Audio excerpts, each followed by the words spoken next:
সেখান থেকে কিন্তু অনেকগুলা টেকনিক্যাল জায়গা ডেভেলপমেন্টে কিন্তু একটা লিমিটেশন থাকে, কারণ ফেসিলিটির অভাবের জন্য পার্সোনাল গ্রোথ কিন্তু স্টান্টেড হয়ে যায়। অনেক সময় অনেক প্লেয়াররা আপনারা দেখবেন যে খুবই ভালো প্লেয়ার, পোটেনশিয়াল প্লেয়ার, কিন্তু ইনফ্রাস্ট্রাকচারের কারণে ইনজুরি হয়ে যাচ্ছে। অ্যান্ড একবার ইনজুরি হলে এখন আমাদের দুইটা ঘাটতি দেখা যাচ্ছে, bad infrastructure and bad recovery, medical recovery. এই জায়গাগুলো আমি আপনি শেয়ার করছি কারণে যে বাংলাদেশ ফুটবল ফেডারেশন কিন্তু খুব গভীরভাবে অলরেডি বিশ্লেষণ করছে যে কোন কোন জায়গা থেকে আমাদের কাজ করতে হবে holistic. Now I come into individual performance.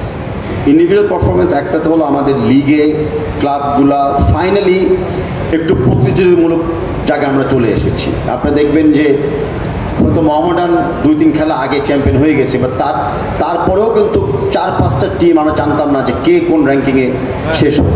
তার মানে লিগের মানটা এখন ইমপ্রুভ হচ্ছে ক্লাব লেভেল থেকে।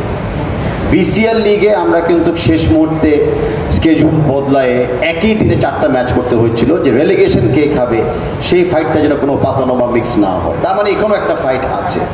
তো সেই কম্পিটিটিভ স্পিরিট যদি ধরে রাখতে পারি, দেন নিশ্চয়ই আরও বেটার স্ট্রাইকার্স তৈরি হবে। বাট যদি আমরা ওই কমিটমেন্ট ধরে রাখতে না পারি, তাহলে আস্তে আস্তে প্রত্যেকটা টেকনিক্যাল সাইডে কিন্তু আমরা প্লেয়ার হারাবো। সো আমরা ডেফিনেটলি স্ট্রাইকারদের জন্য, ফিনিশারদের জন্য, বা সবাই যেটা বলতে চায় নাম্বার 9 পজিশনের জন্য আমরা খুবই গভীরভাবে দেখছি।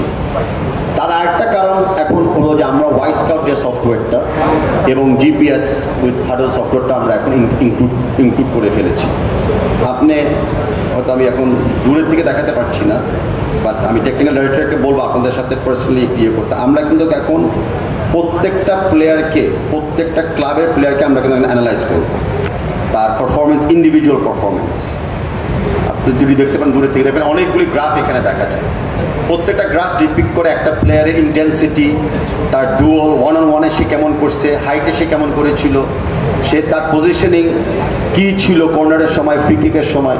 তা আমরা কিন্তু চেষ্টা করবো এখন কিছু কিছু প্লেয়ারদেরকে টার্গেট করে ওদের ক্লাবদেরকে প্রতিনিয়ত এই সফটওয়্যারের মাধ্যমে ডাটাগুলি শেয়ার করতে, যেন তাদের কোচরা বা তাদের টেকনিক্যাল কোচরা যেন ওই প্লেয়ারের সাথে আরও একটু স্পেশালাইজ কাজ করতে পারে।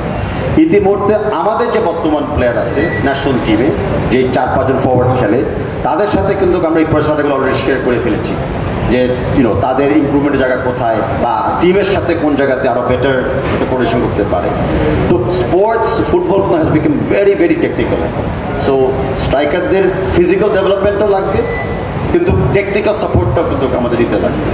তা আমি আশা করি যে আগামীতে আপনারা দেখবেন যে লিগে, ইউথ খেলাগুলোতে, আন্ডার-19, আন্ডার-17-এ, যে আপনারা নিজেরা কথা বলে বুঝবেন যে আমাদের ফরওয়ার্ড লাইনে যে এখন আমরা জানি যে আগামী 5-6 বছরে আমাদের কী করতে হবে। ইটস আনফর্চুনেট যে আমি রাতারাতি তো ইমপ্রুভ করতে পারবো না বা কাউকে জন্ম দিতে পারবো না, বাট আমাদের নেক্সট 4-5 ইয়ার টার্গেট প্ল্যানে দেখবেন যে ফরওয়ার্ড লাইনে ব্যাপক আকারে ইমপ্রুভমেন্ট আসবে। অ্যান্ড শর্ট টার্ম তো হলো আমরা ট্যালেন্ট হান্ট করতেছি, এখন ইন্টারন্যাশনাল কিছু বাংলাদেশ অরিজিন প্লেয়ারদেরকে আনতে চেষ্টা করতেছি, অন্য লিগ থেকে বাংলাদেশি প্লেয়ারদেরকে আনতে চেষ্টা করতেছি। তো but this is a short term solution, but consistency solution হবে to always work with the forward line. যেই লিগে খেলুক, যে একাডেমিতে খেলুক, মানে আমরা ক্লিনিকের আকারে পার্সোনালি তাদের উপর নজর রাখবো। Thank you.